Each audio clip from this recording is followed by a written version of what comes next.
إلهي لست للفردوس أعلى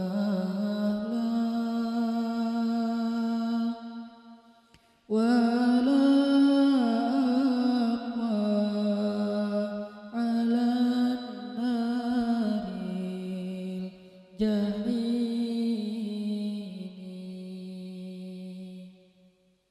فهب لي توبة واغفر ذنوبي فإنك غافر الذنب العظيم.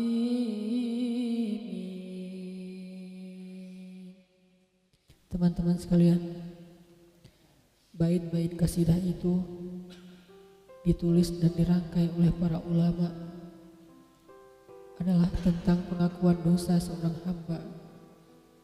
Ketika seorang hamba berada di puncak penyesalan dan merasa tahu diri bahwa dia adalah seorang hamba yang kotor, sehingga dia mengatakan, Ilahi lastu lil firdausi ahla. Ilahi, sesungguhnya saya tidak layak masuk ke surga Firdaus. Saya kotor, saya hina, saya penuh cela, saya banyak aib, saya banyak dosa. Sangat tidak layak saya masuk ke surga Firdaus-Mu ya Allah.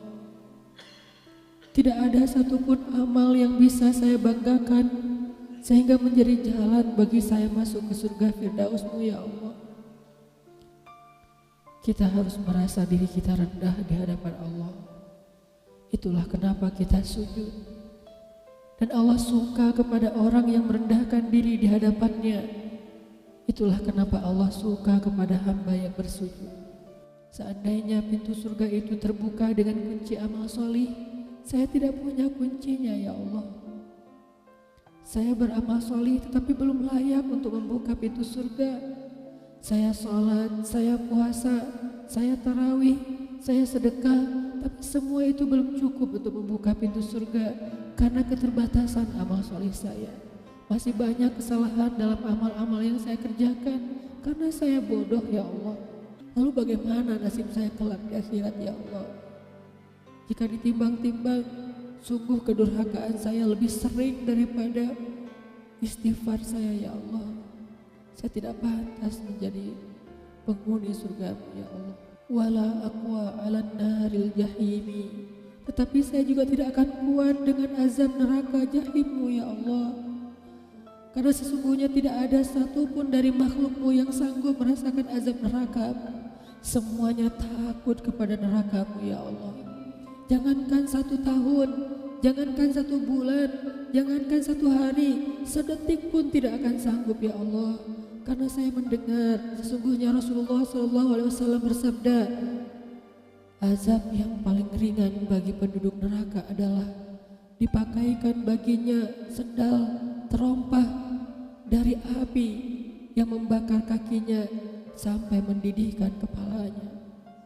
Itulah azab yang paling ringan di neraka untuk orang yang paling ringan berbuat dosa. Bagaimana dengan saya ya Allah? Dosa saya banyak, saya pernah durhaka kepada ibu bapak saya. Itu saja sudah cukup bagi saya mendapatkan azab yang lebih besar di neraka dan saya tidak sanggup ya Allah.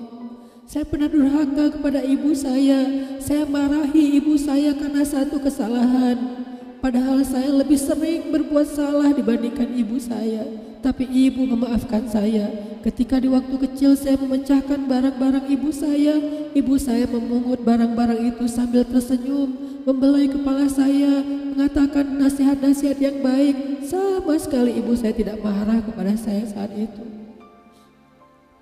Tapi ketika telah dewasa, tidak sengaja ibu saya yang sudah tua renta kadang memecahkan barang saya, merugikan sedikit saja dari harta saya marah seperti setan ya Allah. Saya bentak ibu saya ya Allah, bahkan kadang membuat ibu saya terluka, kaget, takut.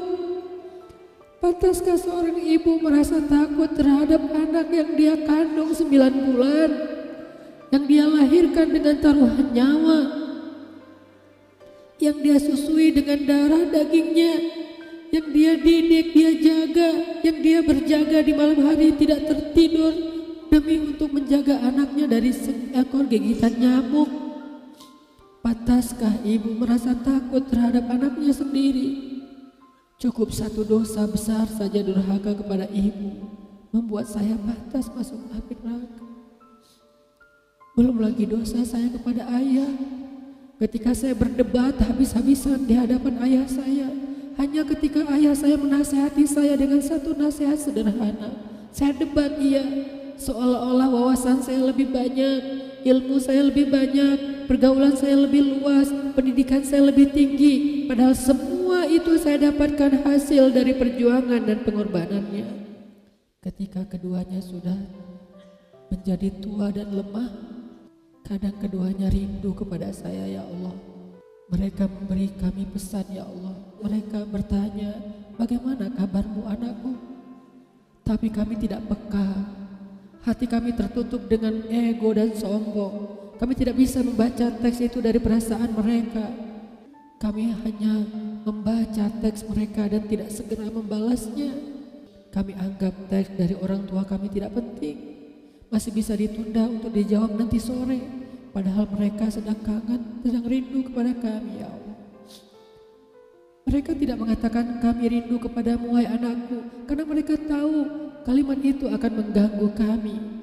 Kalimat itu akan menjadikan hari kami tidak lagi mudah. Kalimat itu akan merusak konsentrasi kami dalam bekerja.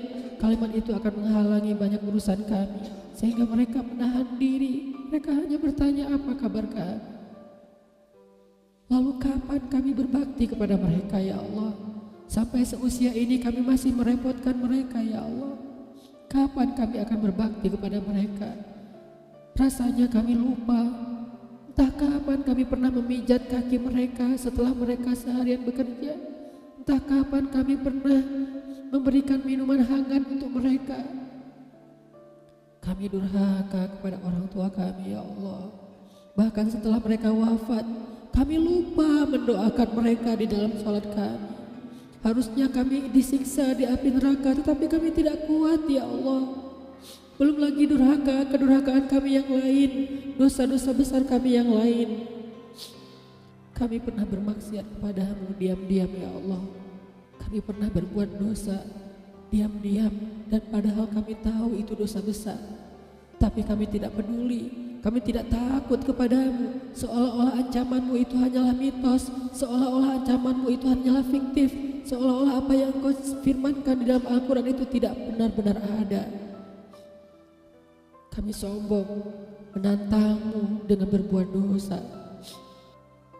Banyak dosa yang kami tidak bisa menyebutkan satu persatu, ya Allah. Keluh lidah kami untuk menyebutkan dosa-dosa kami, ya Allah. Malu untuk menyebutkan dosa-dosa kami, ya Allah. Tidak ada yang bisa kami harapkan darimu selain Engkau terima taubat kami, ya Allah. Fahabli taubatan, beri kami taubat yang nasuha, ya Allah. Terima taubat kami, ya Allah. Kami belum berani meminta surgamu, kami juga tidak akan kuat dengan nerakamu. Kami meminta terimalah taubat kami, penyesalan kami, janji kami untuk kembali kepadamu, memperbaiki diri. Teman-teman sekalian, mari kita baca bait itu dengan penyesalan. Kita baca bait itu seolah-olah kita sedang curhat kepada Allah Subhanahu wa taala.